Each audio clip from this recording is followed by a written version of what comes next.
G'day, I'm JW. Hopefully you enjoyed the first week of the GoTAFE Golden Valley Football League's 2018 Finals Series as much as what I did. Completion of week one. What an epic weekend it was of both football and netball across all grades and competitions. I'm going to have a look at the senior games from the weekend that was, and then talk about the two massive games that we've got at Tatura on Saturday and then Mansfield on Sunday. Well, first of all, we'll kick it off by heading down to Kings Park, Seymour, when Benalla, who finished third, took on Mansfield, who just scraped in to finish sixth. Benalla went in as pretty strong favourites to this game, but Luke Morgan would have been under no illusions whatsoever that he was going to be up for a really tough battle at Kings Park, Seymour, where Mansfield have actually gone okay in recent times. And then, of course, last time they did take on Benalla, it was Mansfield who won in an upset victory. So perhaps they just seem to match up well, because ultimately the scoreline, well, it went in favour of Mansfield with a massive last quarter. It was a super tough day down at Kings Park. It rained for a fair portion of the second half, and conditions were certainly far from ideal for football, but it was a gritty, tough and contested final, just like what you would have loved and expected to see. And well, it's a real shame obviously for Benalla, having finished third, that they are now out, done and dusted. The cricket pads are out, the golf clubs are dusted off, and their senior side is done for the year. It's hard to believe really when they've spent 15 weeks either second or third in the competition across the whole season. But full credit to Mansfield, they gutsed out a super tough victory. The final scoreline was 6-14, 50 Benalla to Mansfield 7-11, 53. And I can't describe to you enough how good a last quarter Brett Marnie played for the Mansfield Eagles. Unbelievable goal was the final goal of the game, where just in contested situation he was able to find space where there shouldn't have been any, and then use his class and execute his skills to be able to finish in really tough conditions and give them the lead. There was still time left for Benalla, and the ball seemed to just stay in their attacking half for the last 2.5 minutes of the game. But unfortunately for the Saints, they weren't able to get a goal out of that. And well, ultimately what that meant was that it was victory to Mansfield. Sam Martin was absolutely just sensational. He left nothing out there. He absolutely just threw everything that he could possibly at the contest, trying to will Benalla over the line somehow. One of the better finals that I've seen a bloke play, as well as Brett Marnie. Probably, well, the best final that I've seen an individual play. His gut running is something to be marvelled at. I'd love to have a satellite tracker on him, because I'll tell you what, I reckon he racks up a fair few Ks a game, and he would have been super tough to stick with. But having a look at Benella's goal kickers, Webster kicked a couple, Warnock with 2, O'Brien and Bennett. Sam Martin was best on for the Saints, as you would imagine. Morrison, Luke Morgan, James Martinello, Spinks and Lockie Thompson were all in the best for the Saints. Brett Marnie was best on ground, and I thought best on ground total for the day in a super tight contest. Herridge was also fantastic. Just some of his skills in the conditions were unbelievable. He was playing it like it was a dry weather day, and he had no right to be able to do that. So well done to James Herridge. Also Anselmi, Carswell, Marks and Bartlett down back were brilliant for the Eagles, and with the amount of ball that was inside their defensive 50, they had their work cut out for them all afternoon. So commiserations for Benalla is definitely in order. Luke Morgan's done a sensational job this year with that list, and I'm sure 2019 brings bigger and better things. But for Mansfield, they now somehow have a home final against Shepparton, who we'll look at right now. What an epic game this was up on the Port of the Murray at Echuca. A huge crowd there up at Echuca. And we were getting the live scores coming through as we were doing the radio broadcast down at Kings Park. And you almost couldn't believe, not forgetting, of course, that Kyabram, the first time they played Shepparton this year, won by 72 points. And then the second time, which was only a fortnight or now 3 weeks ago, was over 10 goals. I think it was 64, if my memory serves me correctly there. So how amazing is it that Sean Harrop and his cohort have had the belief to somehow peg the margin back to the final margin, which was 14 points, 14-11-95 Kyabram to Shepparton's 12-9-81. And, well, from all reports, Shepparton seriously had this one in the bag, but Kyabram did what they needed to do to fight back and get the job done. But certainly from all reports, Shep did feel as though it was the one that got away.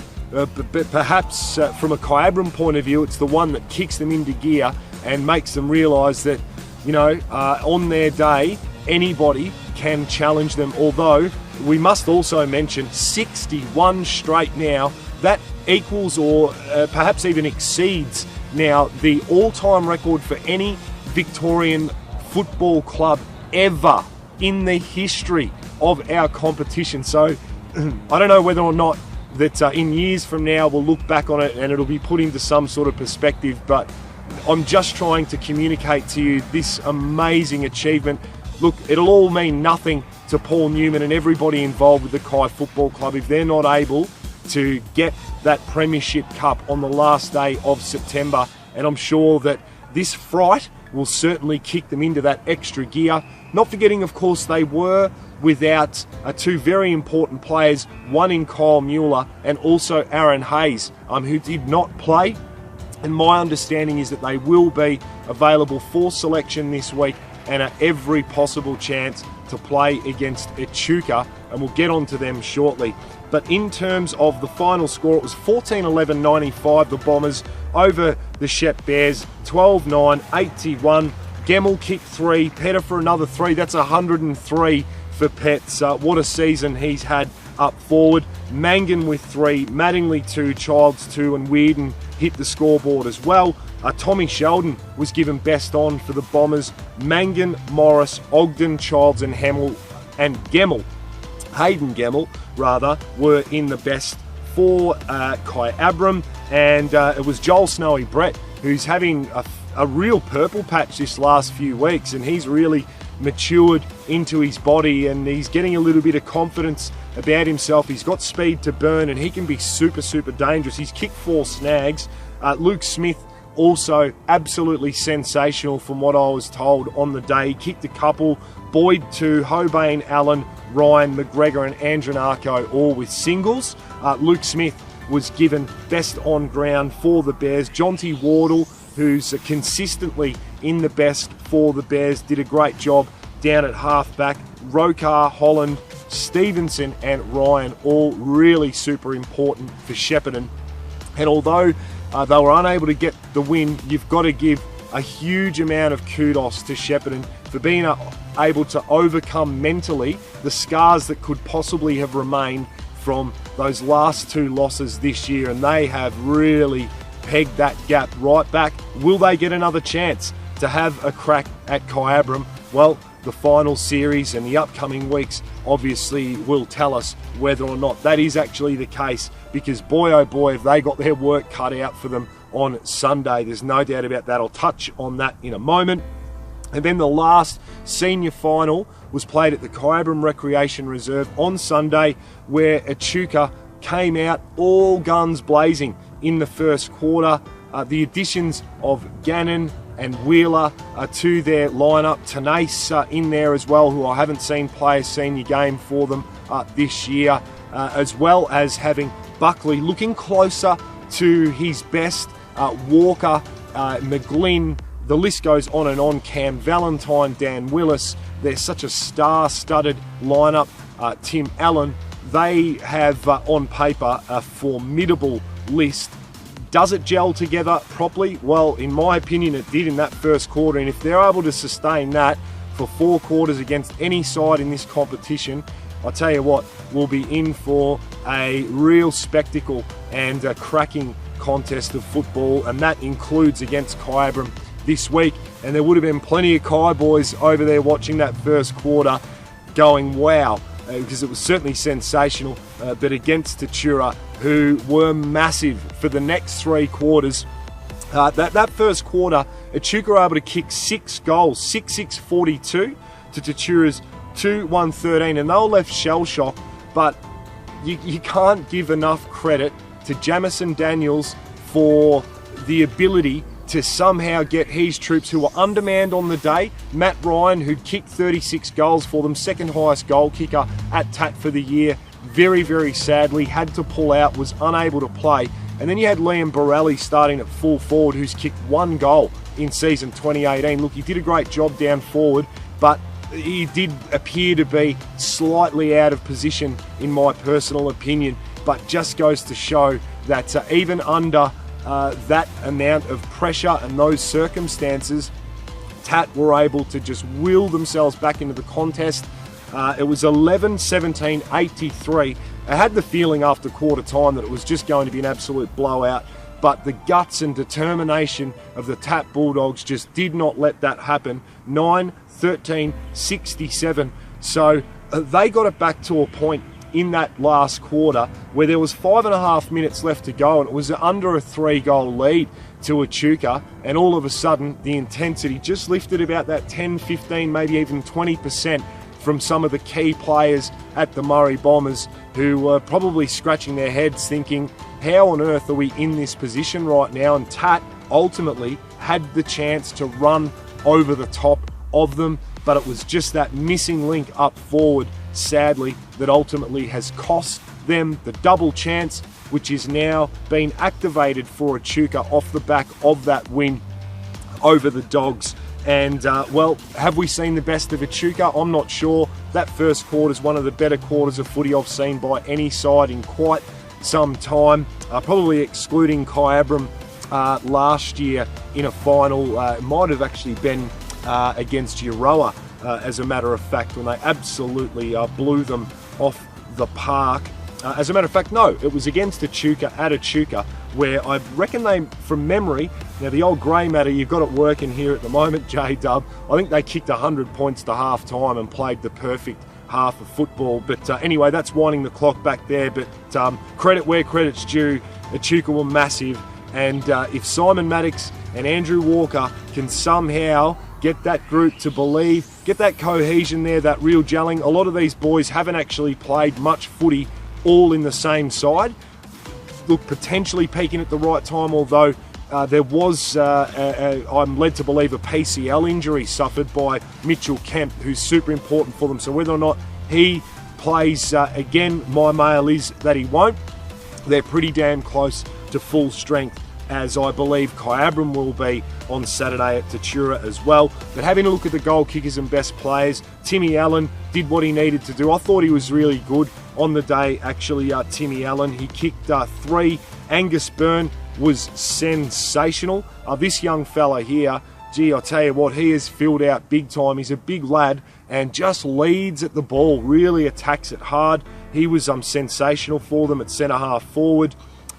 Gannon, Willis, Buckley, Henderson, Wheeler and Tenace all kick goals. Henderson also showed glimpses at times, but I thought that in and out of the game just a little bit. I don't know whether or not they were just managing him and rotating him quite a bit, because he did seem to be coming on and off the ground for a fair portion of the game, but there's still plenty of upside from him. In my opinion, he's a real up-and-coming superstar, this kid. And then Jamison Daniels with a couple, Grenfell with 2, Thuma a couple, Cooper, Hill and Borelli. Jamo Daniels, congratulations on an awesome season. What you've done with that group is just amazing. Honestly, from where they've come from to being able to play your first final and almost get it done and then activate that double chance is, you know, a credit to you and all that support you there at the TAT Footy Club. So big things to come from you, Mob, in 2019. And what a game in terms of individual performance there, the contested footy, his ability to break the lines and and make the play was sensational, as well as Link Wellington, who just keeps going and going and going. He's like an ever-ready bunny. He just does not stop. Age just does not weary this bloke. Unbelievable, so hard, winning so much of the contested footy. He was just sensational, putting his body on the line. Will he go around again? I tell you what, in my opinion, he'll win the club's best and fairest this year. And if he wants to put his hand up, there'll be a spot for him. I don't doubt that whatsoever. So he was in the best as well. Martin, Ryan, Elliott and Fuma all in the best for the Tat Dogs. So yeah, done and dusted. The season is for them. So we'll have a quick chat about Saturday's game. Well, it promises to be a ripper, and we really, really hope that that first quarter that I spoke about from an Echuca Murray Bombers point of view is reflective upon the kind of footy that they're able to play.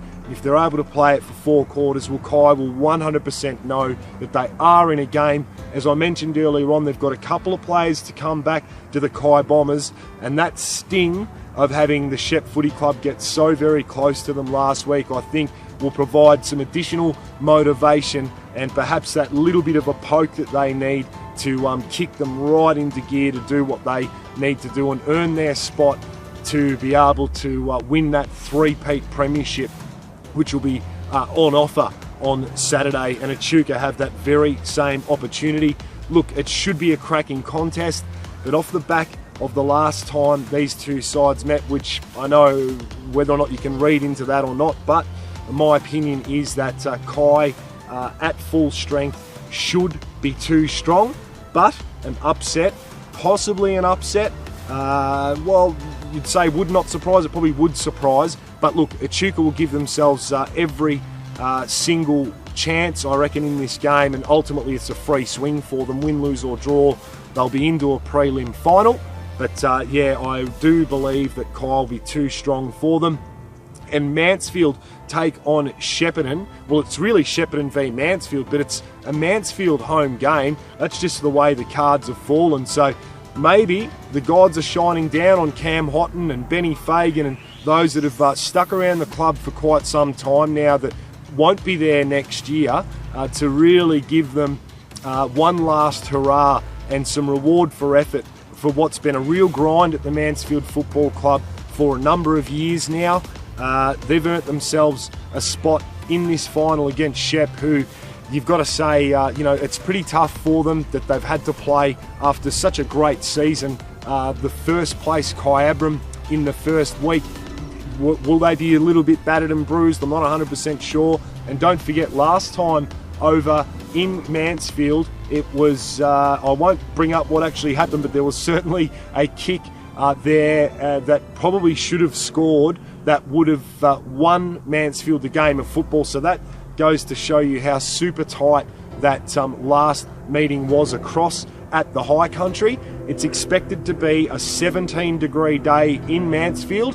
And I tell you what, they brought busloads of Mansfield supporters over to Kings Park Seymour. So if you're a Shepparton Footy Club supporter, do yourself a favour, get in your car, organise a bus, do whatever you can, go and support the Shep Footy Club, because I can guarantee you one thing, the Mansfield Eagles supporters, and they'll be coming down from the mountains, they will be popping up from everywhere. It'll be jam-packed, it'll be a huge final on Sunday, and it'll be one that you don't want to miss.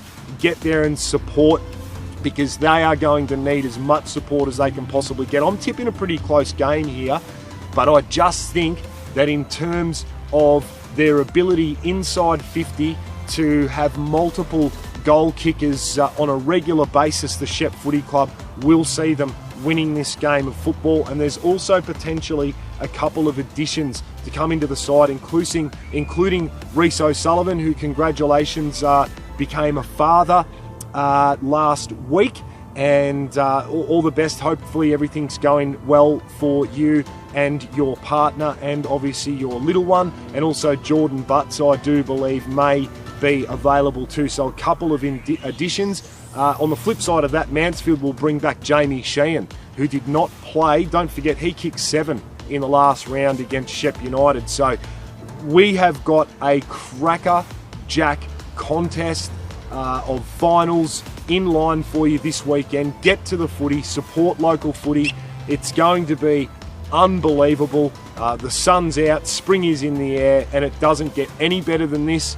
We wouldn't be able to do any of this social media stuff if it wasn't with thanks to our great sponsors, Fix Muscle Performance, and of course AJ's Motorcycles, Parts and Apparel. And for me, J-Dub, travel safe, ladies and gentlemen, and I can't wait to see you at the footy this weekend.